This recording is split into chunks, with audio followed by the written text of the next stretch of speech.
There was a man in the neighborhood that raised sheep, lots of sheep. And when lambing season came around, sometimes the mother sheep would die, or else she wouldn't accept the baby sheep, and he would just give them away.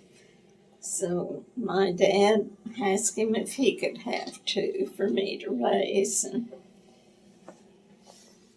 so they went to get them. They were so cute, little tiny babies. Little babies. They had to have a bottle.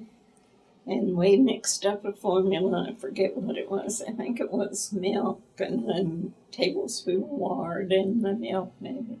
And got it. We warmed it up on the stove. And they had a big bottle and with a big nipple on the end of it. And it seemed like when they were real tiny, they stayed in a box behind the kitchen stove.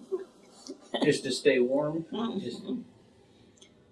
And they grew up and got to be big sheep. And I came home from school one day and it was snowy and there was blood all around the block there, a stump of wood. And I don't know if my dad did it or who did it, but they cut their tails off. Sheep have to get their tails cut off. But they were okay, but I was so worried. And I kept them till they got mean. They'd butt me, and I don't know what happened to them. I've got a picture of me with those sheep somewhere. And I also had pet pigs just to help me get over my lonely feelings. And I had this one pig that I liked a lot, and we named him Chester. And he got big and too big and mean. So, unfortunately, Chester got butchered and we ate him. And they would tease me. Homer would say, "Pass me a piece of Chester, please." And I'd probably cry and take on. And I think that's the story of my pets. And I also had a pet canary. And see, having all these pets teaches you responsibility. And I also had pet ducks and pet geese. But with my pet bird, I was given a little bit of money to buy birdseed. And we lived 17 miles from town. And my folks did their shopping, and back then a kid could wander around both the dime store and whatever, and I was supposed to get the birdseed. Well, halfway home it dawned on me I hadn't bought the birdseeds. So my dad wasn't too happy. I had to turn around and go back to town and get the birds some seed. And we had a funny little Ford. They're kind of collectible now. I don't know what kind it was, but anyway, I naturally rode in the back seat. My dad was kind of a wild driver. If there was ever a hole in the road, he never saw it. Or else, if somebody else did something wrong, he'd say, "What's that dang fool think he's doing?" Instead, it was probably my dad. And half the time, I'd be on the back seat, on the floor of the back seat, because he'd hit a bump or made a big turn or something. And anyway, we got the birdseed, and I don't know how long the canary lived. I don't think it lived too long. And my ducks and geese, every spring, we'd go down to these people's house that raised ducks and geese, and my folks would buy me 12 duck eggs and 6 goose eggs. And the goose eggs were much bigger than duck eggs. So I think that an old hen, the chickens would set. They'd become setting hens. Have you heard this story about the hens being? So whenever there was setting hens was when we went to get the eggs. So when there was 2 setting hens, we'd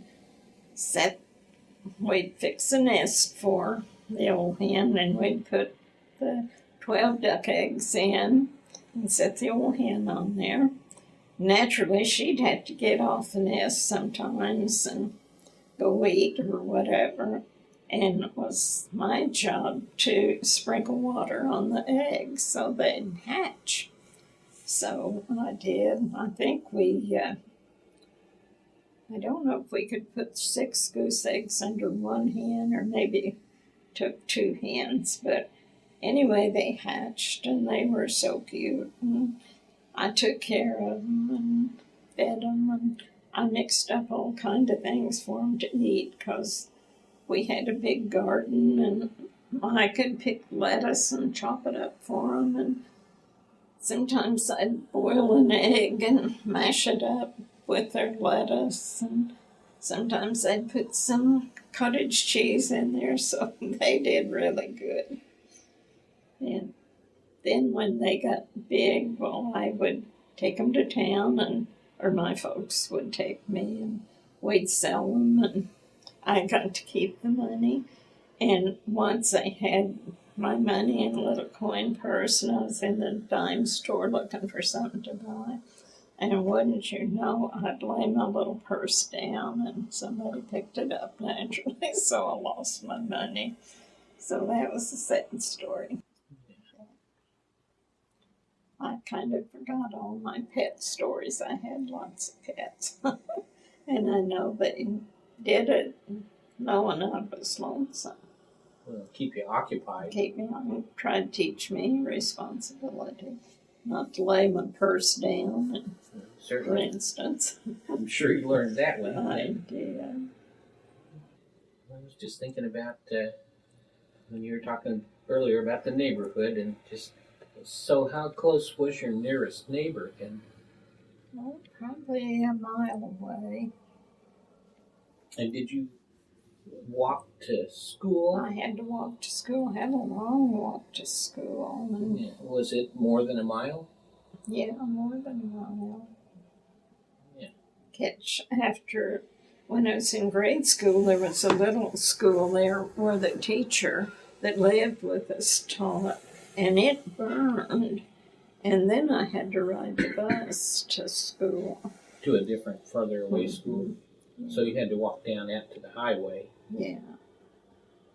And didn't you have to walk through a field where there was a bull? Oh, I did, yeah. And I was always scared to death that bull would chase me or the other cows would.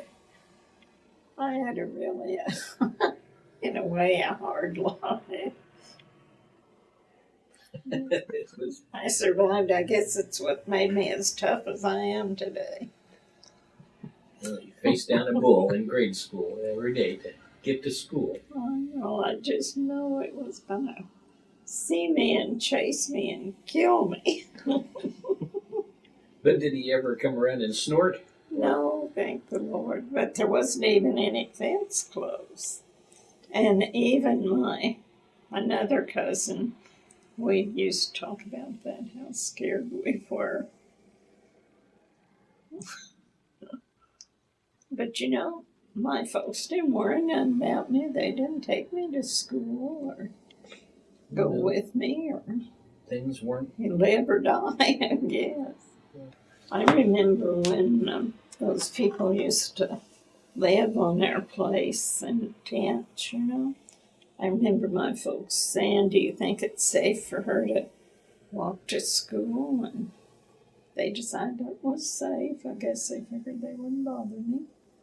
Just people, were there hobos then? I think they were just hard up on their luck. Maybe they'd lost they their weren't place. riding trains. There weren't railroad tracks close That's to. close. That's your dad's story. Right, but the hobos were always on the, because they lived near the train tracks. Yeah.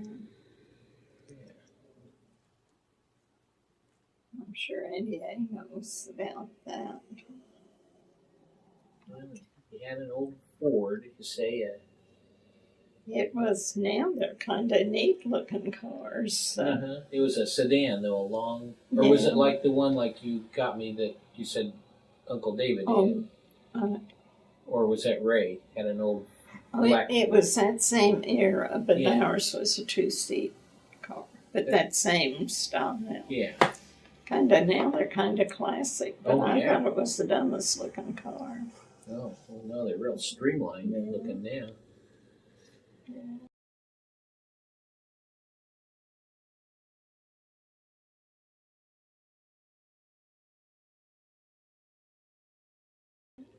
Well, we were just wondering too, how did you and Dad actually meet? I know I've heard a story from Glenn Colliver.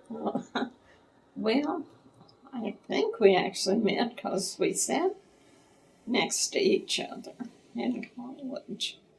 And then I would walk down to, I don't think we ate at the same house. We might have. There was a lady in Warrensburg that cooked for people. And you bought a meal ticket. They didn't have like a dormitory. You didn't live in a dormitory. You just rented a room in town. And then at another house they had meals. We walked around.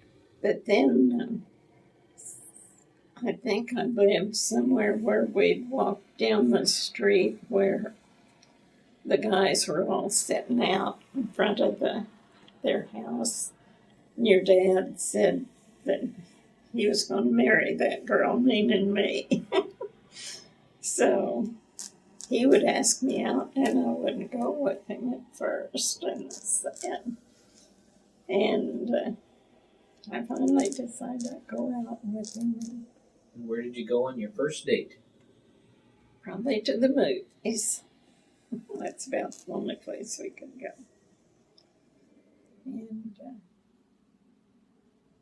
of course, he was more sophisticated than I was because he'd been in the Army and he liked to drink beer. You better not put this in. Well, this is just our life. Yeah, and he liked to dance. He was a better dancer than I was, but we'd go to honky tonks and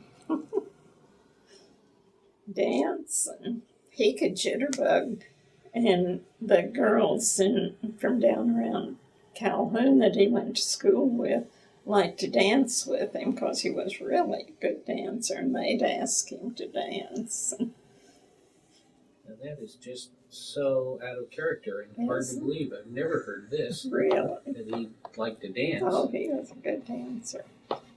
Yeah, and Eddie was a good dancer too. And of course, Flora was. But I don't know. Were there honky tonks in Warrensburg, or? Yeah, there was the Top Hat. Was the Top Hat there when you went? Well, I don't know if it was or not. But we didn't. I don't think we went to places like that till after we got married. Probably. Oh, yeah, good. Yeah. Of course, I was raised a good old Baptist girl. I didn't believe in drinking. They were dancing. Or dancing. And my dad wouldn't even let my older sisters wear lipstick. He couldn't wear the dresses too short. Things have changed. Yeah. I don't believe in overdoing the drinking now, but I don't believe it's as sinful as they made you think.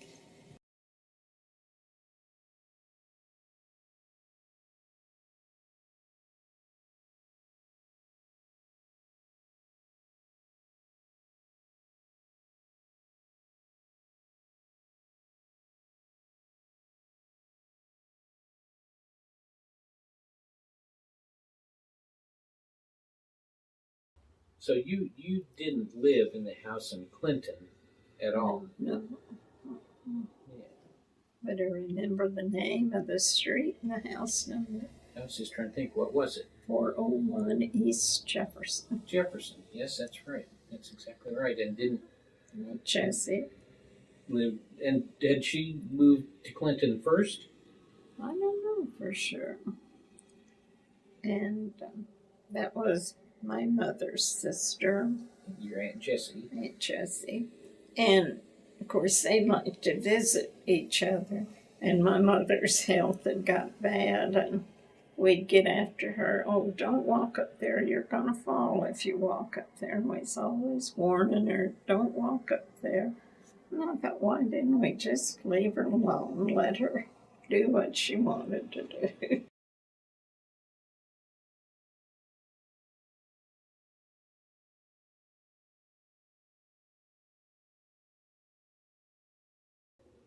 Seems like when I was really little, didn't Dad borrow the money to build this house from somebody that lived next? We borrowed the money from Mr. Gilbert. Mr. Gilbert. Didn't he live 2 houses down from your parents in Clinton? My dad found, well, he heard that Mr. Gilbert had some money he'd like to loan. Oh, I see. So we borrowed the money. Yeah, I remember walking down there with Dad as a little bitty kid and Really? make a payment or something. Yeah.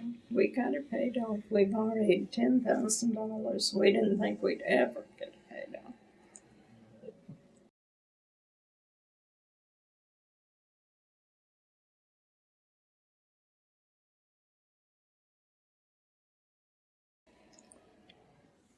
We never, the only thing we ever bought beside this house and didn't have money to pay for was the radio. I think a big radio console of some kind. Your folks did? Or you did? Me and your dad. But as I look back now, I think, why didn't we do lots of things? I would have liked to have belonged to, say, the country club, but we never thought we had money, or we always had a pretty nice car. Yeah. But we just were so scared of getting in debt and not being able to pay it off. I think you had both seen, though, the effects of the Depression. I know Dad was always talking about seeing people in Calhoun on the sidewalk with all their furniture put out of their own house, nowhere to go. Really bad. Well, yeah, that certainly didn't happen to you or he. No, we didn't want it to. No. And we never wanted to have to ask our folks for money or. Yeah. Right, Dad was a Scotchman. He'd drive 15 miles out of his way to save a penny on a gallon of gas. Oh, He was or a always pack of monitoring. cigarettes. Huh? Or a pack of cigarettes. Mm-hmm. He smoked when we first got married.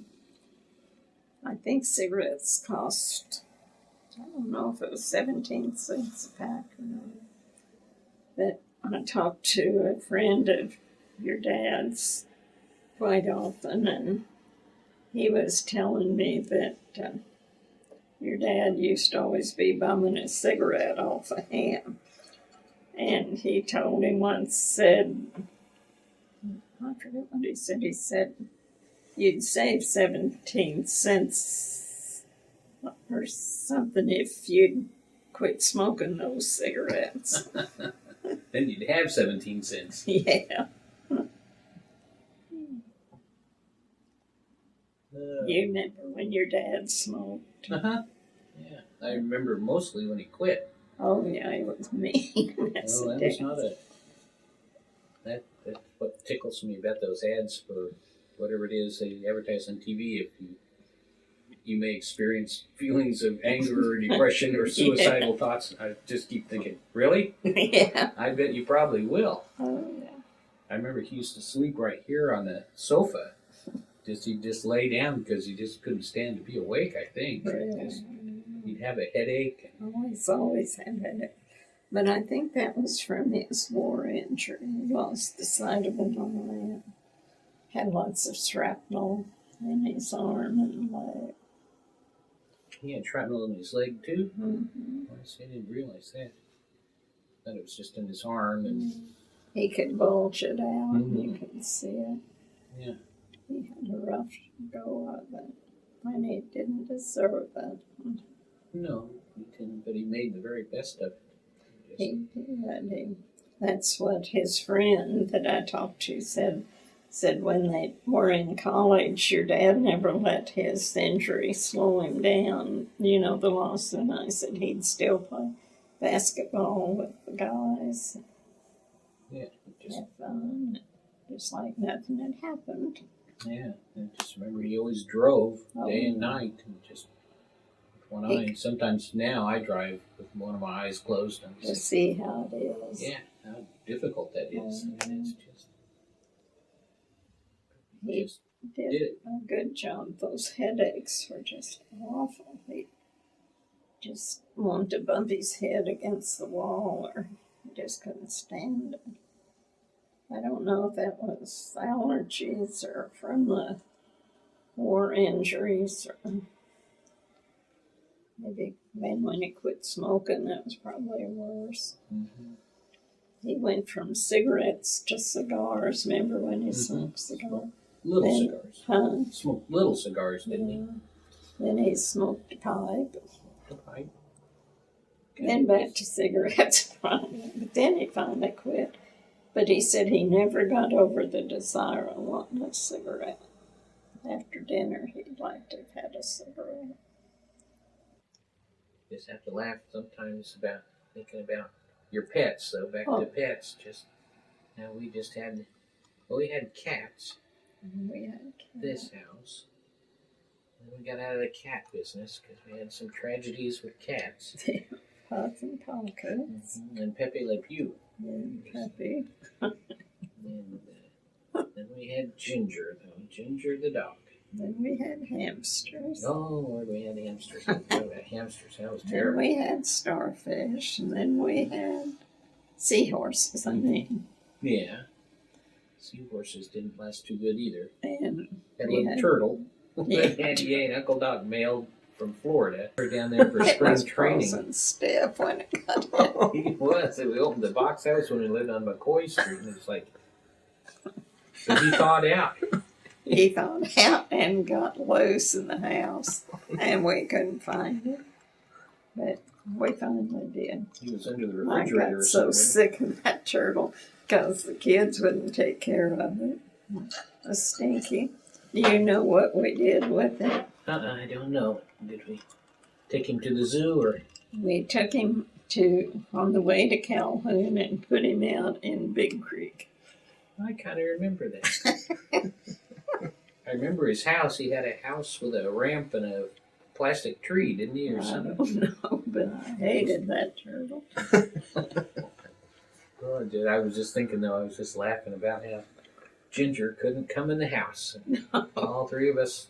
Snuck Really her in, enjoys I it. bet, the minute we walked out the door.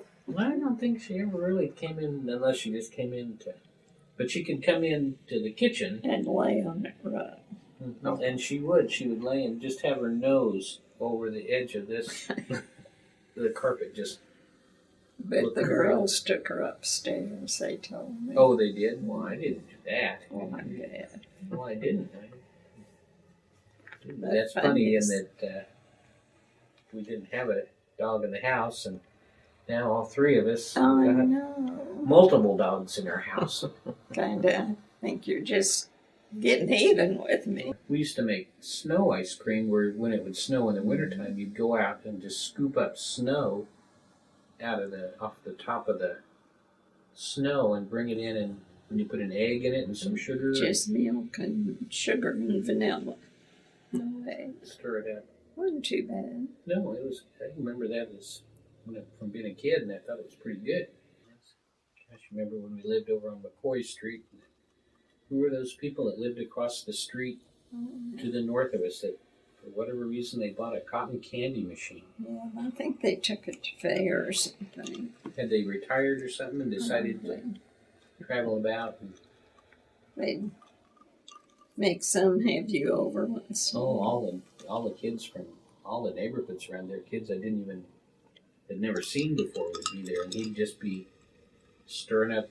It was one of those big round things that melt sugar or whatever and Yeah. spins it.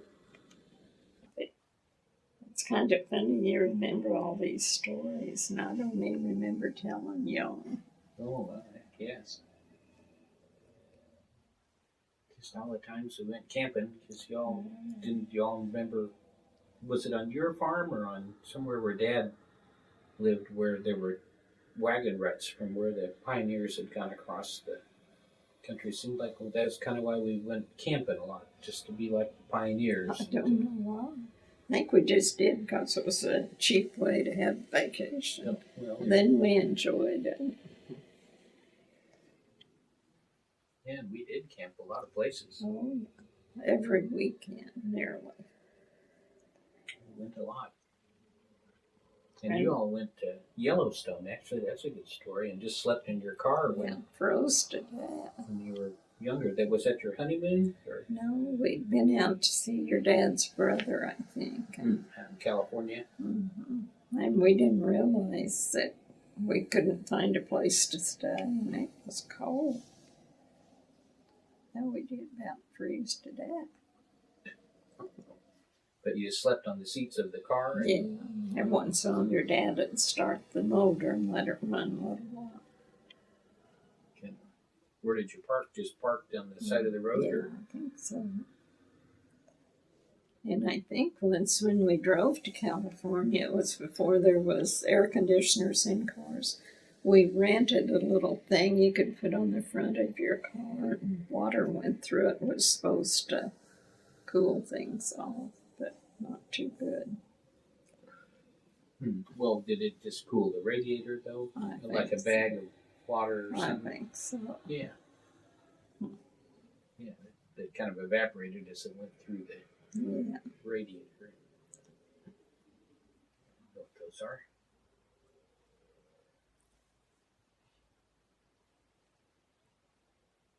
We used to make a lot of ice cream when I was a kid. We did have ice cream.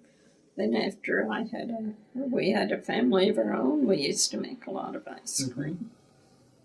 I just remember when we went camping down to Roaring River. Down there, and when Dad had that big raft. Or do you remember that he had a big yellow raft? Well, kind of, but I remember that John boat. The first time we took it out, we forgot to put the plug in. And it about sank. Yeah. Was that at Lake Jacomo? Yeah, he had bought an aluminum, a fishing boat. Yeah. We thought we could ski behind it. It had a big motor on it. Or a bigger motor than normal, but put it on there and put it away from the trailer. That back end started filling up with water. We weren't very experienced. Well, that's how you learn stuff. As I recall, we got that plug in there pretty darn quick, though. Yeah, we did. Just reached down in the water, and we had a little chain on it, and you just screwed it down, a little drain plug. Yeah, I wonder where that boat went to. And I wonder really where the sailboat went to that Dad and Bill Cruz bought. Oh, yeah. Joan and I talk about that all the time. Don't you know what happened to the sailboat? No, tell me what happened to the sailboat. Well, we had a garage sale, and we said free sailboat. Free sailboat? Free sailboat. So there was this woman in a nice van and two young boys about 17 or 18. Said, "You mean the boat's free?" And we said, "Yeah." So I don't know if they took it home or the mother. We helped them. I know we helped them load the thing in their van. Probably buried it out. But then we had a sign said boat trailer $150. So after they got the boat home, they didn't have a trailer. So they talked their dad into buying the trailer. Well, I have to laugh, though, about that boat, too. That was... the worst boat I ever Well, saw. it was a boat that someone had built as a hobby, a sailboat, and it was maybe 15 feet long, maybe. It was not a tremendously big, it was just a little sailboat, like a Flying Junior or a Puffer class. But it was made out of plywood and made out of heavy plywood. And I mean, it was heavy. And it was homemade. But something had happened to it, and it had a leak in the bottom, and I know Dad and Bill Cruz flipped it over and coated the entire outside with fiberglass resin. I remember that. So then it was heavy. I mean, it was heavy. And I remember they'd take it to Lake Jacomo and we'd try to sail it. Bill loved that boat. Oh, I know. Well, he was in the Navy. He was a Navy man. Bill was. And oh my gosh, that thing would set way low in the water, and it was a slug. It was just the wind would blow it in, just barely putting along, and other people would be skimming around all keeled over and catching the wind and, wheeling past us. And Bill would be, well, we need to adjust the jib and the mainsail a little bit and get some more wind. Where in the world did they ever get that? I don't know. It seems like, wasn't it for sale up on Blue Ridge or something? And they drove when they were riding together and they saw it. And But I remember Saltner getting rid of the boat and loaded it in the back end of that pretty nice looking van. Oh, it was a job. well, I bet it, because it was heavy. There was those two boys, me and John, and then the mother of those two boys. And I think some other man was here. Just somebody shopping and got enlisted. We got that thing, that wonderful free boat in the car. Enjoy. Yeah, they got the thing home, no trailer. Oh, it was a pretty good looking boat trailer. It wasn't a... Oh, it was just kind of... I think part of its problem, too, is they didn't really get the exterior sanded down very well. It was just kind of... It was lumpy. ugly, I thought. Yeah, Such well, an ugly boat. It was clearly made from the plans out of, Popular Science or something. I think we about talked it out, don't you? Well, we kind of talked out. I'm glad we talked about the bull and... Being scared. I was always scared. You even had to cross a creek, didn't you? Oh, That dear. road Wait, goes over that's where I was always afraid something's going to be waiting down there to get me. in that valley. Just because your road went down a creek and up, and then along the way to the house. Well, I think all those things made me tougher because I've gone through a lot of bad things and come out pretty good.